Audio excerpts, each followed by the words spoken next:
ಈ ನಡುವೆ ಪರಪ್ಪನ ಅಗ್ರಹಾರದಲ್ಲಿರುವಂತಹ ದರ್ಶನ್ ನನಗೆ ಮನೆ ಊಟ ಕೊಡಿ, ಜೈಲೂಟ ಬೇಡ ಅಂಥೇಳಿ ಹೈಕೋರ್ಟ್ನಲ್ಲಿ ಒಂದು ಮನವಿಯನ್ನು ಸಲ್ಲಿಸಿದರು. ಯಾಕೆಂತಂದರೆ ಜೈಲೂಟ ಸೇವನೆಯಿಂದಾಗಿ ವಾಂತಿ ಭೇದಿ ಆಗ್ತಾ ಇದೆ, ಸ್ವಲ್ಪ ಹೆಲ್ತ್ ಅಪ್ಸೆಟ್ ಆಗ್ತಾ ಇದೆ ಅಂತ ಮನವಿಯನ್ನು ಸಲ್ಲಿಸಿದರು ವಕೀಲರ ಮೂಲಕ. ಈಗ ಅದಕ್ಕೆ ನೋ ಆಗಲ್ಲ ಅಂತ ಹೈಕೋರ್ಟ್ ಹೇಳಿದೆ. ಕೊಲೆ ಕೇಸ್ನಲ್ಲಿ ಅರೆಸ್ಟ್ ಆಗಿರುವಂಥ ನಟ ದರ್ಶನ್ ನಾಡಿದ್ದು 18ನೇ ತಾರೀಕಿನ ತನಕ ಅವರು ಪರಪ್ಪನ ಅಗ್ರಹಾರ ಜೈಲಲ್ಲಿರ್ತಾರೆ. ಅದಾದ ನಂತರ ಮತ್ತೆ ಕೋರ್ಟ್ ಮುಂದೆ ಅವರನ್ನು ಹಾಜರುಪಡಿಸಬೇಕಾಗತ್ತೆ. ಈ ನಡುವೆ ವಕೀಲರ ಮೂಲಕ ನನಗೆ ಮನೆಯಿಂದ ಊಟ ಕೊಡಿಸಿ, ತೊಂದರೆ ಆಗ್ತಾ ಇದೆ, ಆದರೆ ಅವರ ಮನವಿಯನ್ನು ತಿರಸ್ಕರಿಸಿದೆ ಹೈಕೋರ್ಟ್. ರಿಟ್ ಅರ್ಜಿ ವಿಚಾರಣೆ ಜುಲೈ 17ಕ್ಕೆ ಮುಂದೂಡಿಕೆ. ಅಂದರೆ ಅಲ್ಲಿ ತನಕ ಜೈಲೂಟವೇ. ಕೊಲೆ ಕೇಸ್ನಲ್ಲಿ ನಟ ದರ್ಶನ್ ಅರೆಸ್ಟ್, ಅವರೊಂದು ಮನವಿಯನ್ನು ಸಲ್ಲಿಸಿದರು. ಆದರೆ ದಾಸನಿಗೆ ಮನೆಯೂಟದ ಭಾಗ್ಯ ಈಗ ಸಿಗ್ತಾ ಇಲ್ಲ. 18ಕ್ಕೆ ಮುಂದೂಡಿದೆ. ನೋಡೋಣ, ಅಂದರೆ ಊಟ ಕೇಳಿದ್ದೀರಾ, ಮನೆ ಊಟ ನೋಡೋಣ 18ನೇ ತಾರೀಕು ಇದರ ಬಗ್ಗೆ ಮಾಹಿತಿ ಸಂಗ್ರಹ ಮಾಡೋಣ ಅಂಥೇಳಿ ಹೇಳಿದ್ದಾರೆ. ಮನೆಯೂಟಕ್ಕಾಗಿ ರಿಟ್ ಅರ್ಜಿ ಸಲ್ಲಿಸಿದರು. ಆದರೆ ದರ್ಶನ್ ಮನವಿ ಪುರಸ್ಕಾರ ಮಾಡಿಲ್ಲ, ಅಂದರೆ ತಳ್ಳಿ ಹಾಕಿದೆ. 18ನೇ ತಾರೀಕಿನ ತನಕ ನೋಡೋಣ ಆಮೇಲೆ ಅಂತ. 18ನೇ ತಾರೀಕಿಗೆ ಇವರ ಜೈಲು ಅಂತ್ಯಗೊಳ್ಳುತ್ತೆ ಅಂದರೆ ಮುಗೀತು ಅಂತಲ್ಲ. ಈಗೇನು ಒಂದು ಕಾನೂನಿದೆ, 14 ದಿನಗಳ ಕಾಲ ನ್ಯಾಯಾಂಗ ಬಂಧನಕ್ಕೆ ಒದಗಿಸೋದು, ಅದು ಮುಗಿಯುತ್ತೆ. ಸೊ 18ನೇ ತಾರೀಕು ಬಹುಶಃ 2 ಪಾಯಿಂಟ್ಗಳು ಕೂಡ ಮತ್ತೆ ಜೈಲಿಗೆ ಹೋಗ್ತಾರಾ, ಮತ್ತೊಂದು ಹೋಗ್ತಾರಾ, ಅವತ್ತು ಹೈಕೋರ್ಟ್ ಡಿಸೈಡ್ ಮಾಡ್ಬೋದೇನೋ.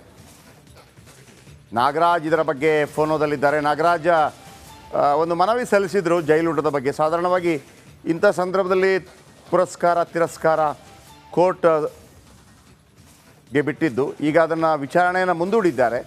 ಅಪ್ಡೇಟ್ ಏನು? ಜಯಪ್ರಕಾಶ್, ಏನು ನಟ ದರ್ಶನ್ ಅವರು ನಿನ್ನೆ ಒಂದು ಅರ್ಜಿಯನ್ನ ಸಲ್ಲಿಕೆ ಮಾಡಿ ನನಗೆ ಮನೆ ಊಟ ಜೊತೆಗೆ ಪುಸ್ತಕಗಳೊಂದಷ್ಟು ಜೊತೆಗೆ ತಲೆದಿಂಬು ಮತ್ತೆ ಹಾಸಿಗೆಯನ್ನ ಮನೆಯಿಂದ ಕೊಡಿಸ್ಕೊಡ್ಬೇಕು ಅಂತೇಳಿ ಕೆಲವೊಂದು ಅನಾರೋಗ್ಯದ ವಿಚಾರಗಳನ್ನ ಇಟ್ಟು ಹೈಕೋರ್ಟ್ಗೆ ಅರ್ಜಿಯನ್ನ ಸಲ್ಲಿಸಿ ಇದರ ತುರ್ತು ವಿಚಾರಣೆ ಅಂತೇಳಿ ಮಾಡಬೇಕು ಅಂತೇಳಿ ಕೇಳ್ಕೊಂಡಿದ್ರು. ಅದರ ಅರ್ಜಿ ವಿಚಾರಣೆ ಏಕಸದಸ್ಯ ಪೀಠದಲ್ಲಿ ಇವತ್ತು ನಡೆದಿದ್ದು.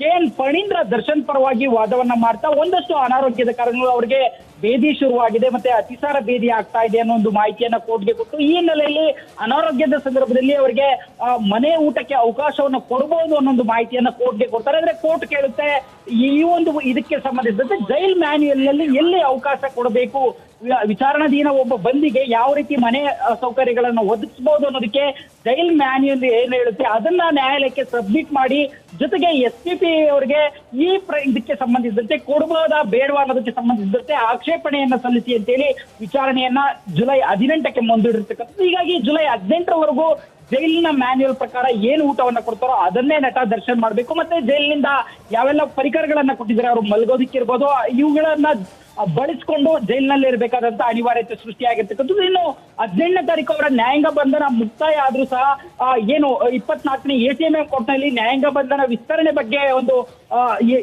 ಪೊಲೀಸರಿಂದ ಒಂದು ರಿಮೈಂಡ್ ಅರ್ಜಿ ಸಲ್ಲಿಕೆ ಆದ್ರೆ, ಇತ್ತ ಕಡೆ ಹೈಕೋರ್ಟ್ ನಲ್ಲಿ ಅವತ್ತು SPP ಇಂದ ಆಕ್ಷೇಪಣೆ ಸಲ್ಲಿಕೆ ಮಾಡಿ ಅದರ ಮೇಲೆ ವಾದ ನಡೆಯುವಂಥದ್ದು. ಜಯಪ್ರಕಾಶ್, ಓಕೆ, ಥ್ಯಾಂಕ್ ಯು ನಿಮ್ಮೆಲ್ಲ ಅಪ್ಡೇಟ್ಸ್ಗೆ.